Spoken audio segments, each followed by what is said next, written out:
Dennis Rodman, who apparently is like the #1 guy we have at the State Department now, he's going back, by the way, to North Korea. In case you didn't hear, he's going back at the beginning of August. And really? he's been hanging out with Mr. Kim Jong-un. He loves him. They're pals. And now there are rumors, Cenk, believe it or not, that he might be a FBI informant. But let's hear what Dennis had to say himself.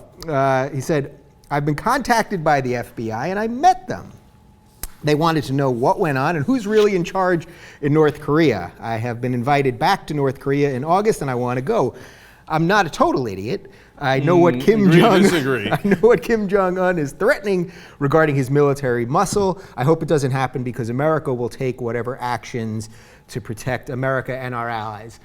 Now, again, this is Dennis Rodman, former basketball player, sometimes cross-dresser, contestant on Celebrity Apprentice, and he literally is talking to really the most hostile man in the world at the moment. But I think the real point of this piece is that is the FBI, do they know that informants usually are on the DL? You don't announce that the FBI, we're sending him over, and it's the most conspicuous guy you can imagine. Is something going on at the FBI that I don't know about? Okay, so this proves that, in fact, Dennis Rodman is not 007 or, like, this is pretty obscure, but one of his jerseys was 73. So that's why he's 0073. So just so we're clear on that, because no one would have gotten it otherwise. Yeah. All right, anyway.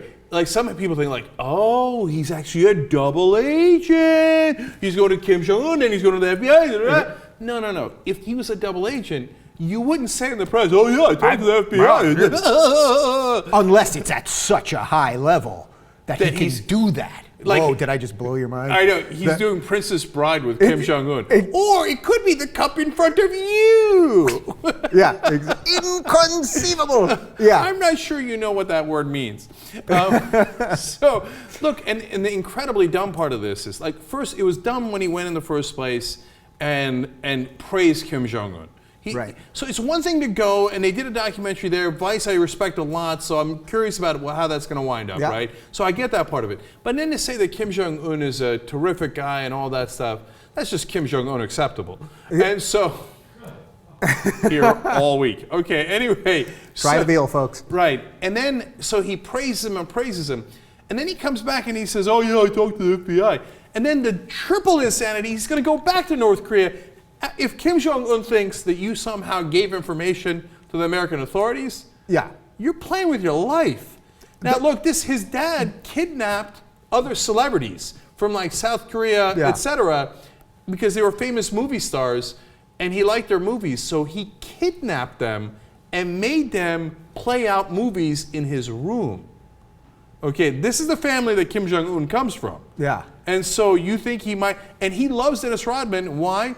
He loved the Lakers and the Bulls when he was going to study at college in the West. Of course. And he played with the Lakers and the Bulls, right? Yeah. You think he's not going to kidnap you and make you play one-on-one the rest of your life and lose to that fat ass? Wait, we got to back up for a second. So you're telling me that scene in Tropic Thunder where the guy has Ben Stiller act out, I mean, that was based in something that Kim Jong-il literally did that.